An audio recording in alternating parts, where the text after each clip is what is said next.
our next storyteller. Her fun little fact is that she only likes ice cream when it's below 60 degrees. Give it up for Sondra Slade.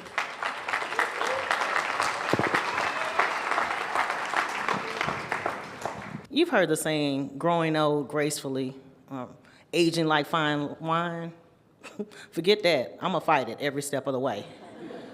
You know, they say you get older, and I'm going slower, and I realize things, but we all know gravity is undefeated, okay? Unless you're going under the knife, and I'm not doing that. But I realize I'm walking slower. It takes me a little bit longer to do things, and I'm forgetful. But I'm still going to maintain who I am. Well, one day I was at a comedy show, and I was having a good time. We were in the speakeasy. It smelled like bourbon and whiskey and salted peanuts in a wood area. It was wonderful. Everybody's having a good time, laughing, except for me. I was sweating, and I was hot. And I hurried up and introduced the next comedian, and I got off the stage, and I told my friend Heather, I was like, it is burning up in here. And she was like, no, that's just you. And I was like, no, it's hot. And she looked at me and she was like, no, it might be time for, perimenopause. And I was like, no. And she's like, yeah, perimenopause. And she kept saying it like it was a gift. I'm like, that's not a gift I want. And I refused to believe it, and I just tucked that away. I noticed one day I was bringing my dogs in, and I couldn't remember their names. I looked at them, they looked at me. I couldn't remember their names, and I'm just like, dog, go in your cage. My daughter was looking at me, I was looking at my dogs, and I just stood there like, I don't know what to do. And I went outside, and I sat on the porch, and I started watching the squirrels that I usually watch. I call them Gertrude and Evan.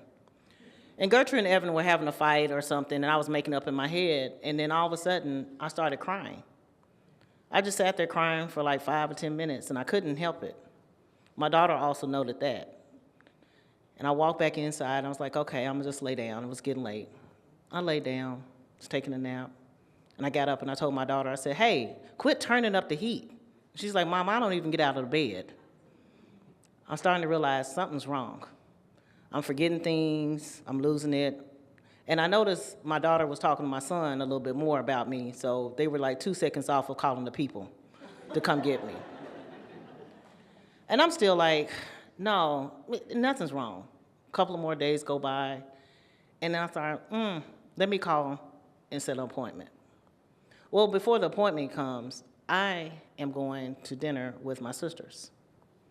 I'm at dinner with my sisters, and we're laughing and talking, and I pick up the menu, and I just start fanning myself. And my sister's laughing. She's like, are you hot? You burning up? You sweating? And I said, yeah, it's hot in here. And they're like, oh, and laughing and giggling. I don't think it's funny.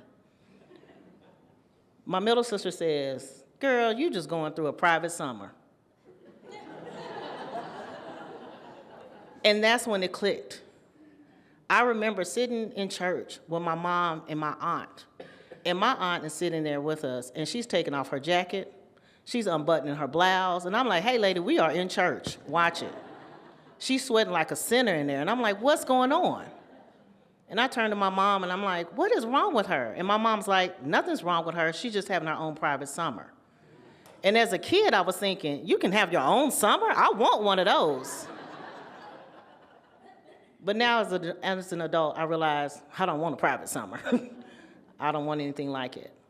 But I thought about all the things that was going on with me, and I realized we weren't talking about it. Women weren't talking about menopause and perimenopause, and I thought that makes it shameful. That makes you feel like you're by yourself. And I vowed not to do that. I talked to the lady that does my hair, the lady that helps me with clothes, my nail-tician, my lock-tician, and every woman, we talk about the symptoms, what we go through, what we're dealing with, so that we don't feel like we're by ourselves.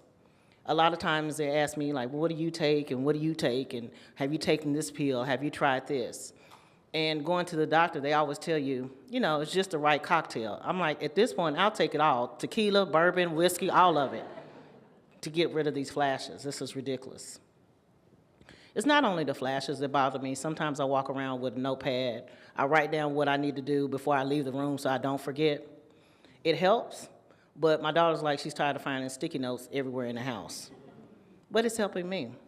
But I always think, if I had known then what I knew now, I'd be in a lot better space. I'd still be out there looking at Gertrude and all the other squirrels and not remembering who they are, but it is what it is.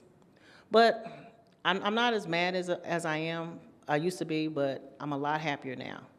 But one thing I think about is, every time I have a heat flash, I pause and think, Eve, you did all this for a damn apple? Thank you.